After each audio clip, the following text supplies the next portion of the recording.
Un EVJF gratuit ou presque, c'est le thème de cette nouvelle vidéo que je t'invite à découvrir.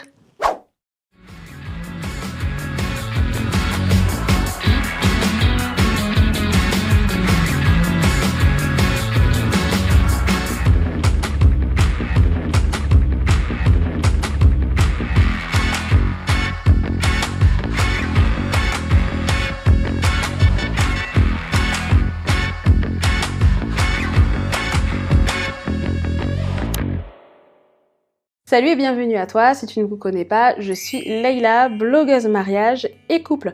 Aujourd'hui, je t'invite à avoir des alternatives pour organiser un EVJF gratuit ou presque.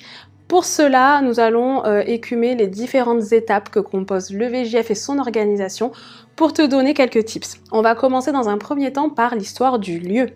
Le lieu est primordial puisque c'est là où va se dérouler le VJF.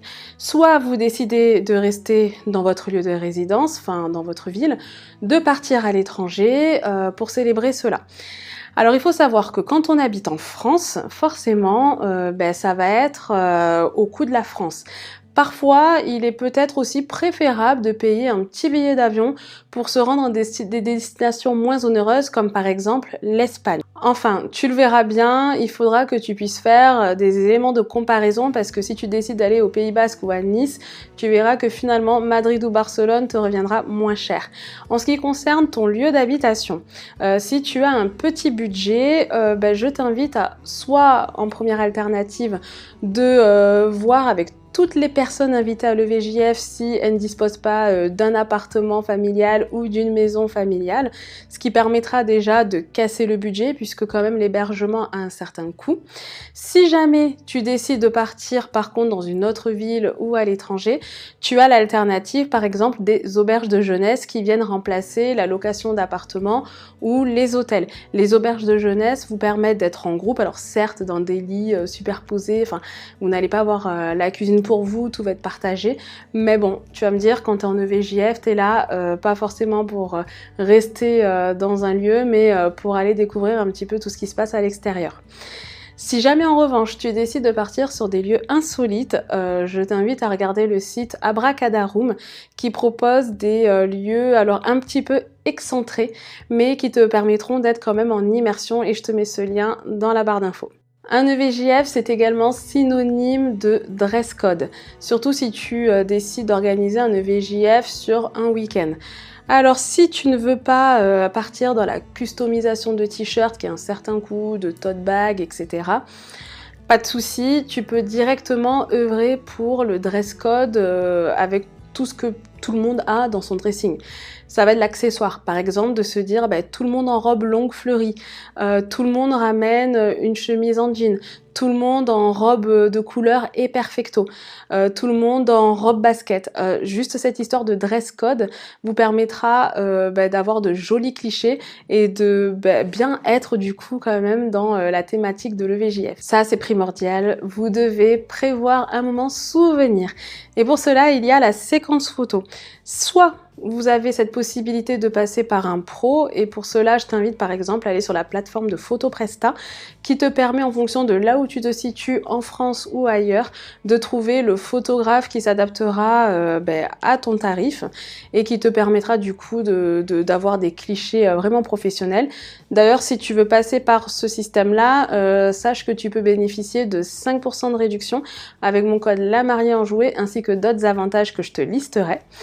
Ou si vous souhaitez vraiment aller sur vraiment le petit budget, voilà, et pas trop dépenser, je t'invite déjà à, par exemple, d'ores et déjà penser à un mood board. Regardez sur Pinterest les différentes photos que vous pouvez faire toutes ou tous ensemble, imprimer ce mood board là et faire en sorte de prendre des photos par vous-même avec votre iPhone, un trépied, le nécessaire, voilà, dont vous disposez pour en suivant avoir de jolis souvenirs. Pour de petits prix, mais une activité plutôt sympa que vous pouvez réaliser toutes ou tous ensemble, il y a l'atelier cosmétique maison.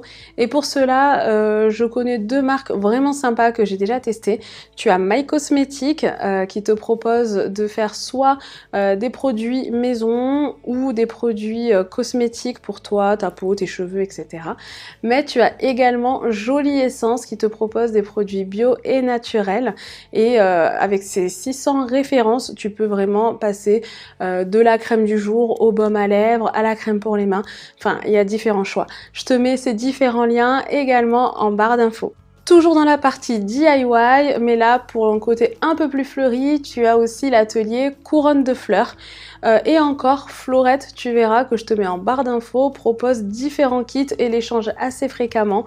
Donc c'est plutôt sympa parce que non seulement ce sont des activités ludiques, mais qui se conservent, et surtout si tu fais un atelier par exemple de fleurs, ce sont des choses que tu peux réutiliser en suivant le jour J pour le mariage. Activité plutôt sympa qui renforce les liens, qui vous évite aussi d'aller au restaurant, c'est le cours de cuisine. Ce que vous pouvez faire, c'est de déterminer ensemble tout un menu de repas que vous pouvez déguster un soir et du coup façonner tout ensemble ce repas de l'entrée jusqu'au dessert. Pour payer beaucoup moins cher qu'un escape game, puisqu'on sait qu'un escape game en moyenne c'est entre 12 et 25 € par personne, vous avez la possibilité de ramener l'escape game à vous. Avec Escape Kit, vous pouvez participer où vous le souhaitez.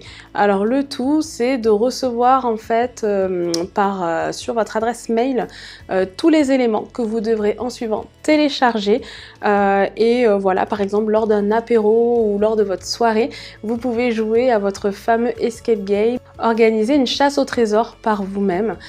Pour cela, je vous invite à ce moment-là de juste vous munir soit d'un guide du routard ou de faire vos recherches en amont sur internet si vous voulez pas acheter de guide, de manière à ce que vous puissiez avoir un circuit des différents endroits à découvrir, et vous pouvez préparer des petites enveloppes que la future mariée ouvrira à chaque étape.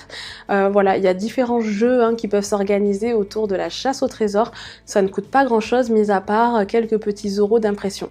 Quelque chose d'assez original qui pourra vous mettre l'ambiance, c'est le jeu Picole avec la mariée. On te met le lien en barre d'infos pour que tu puisses le retrouver.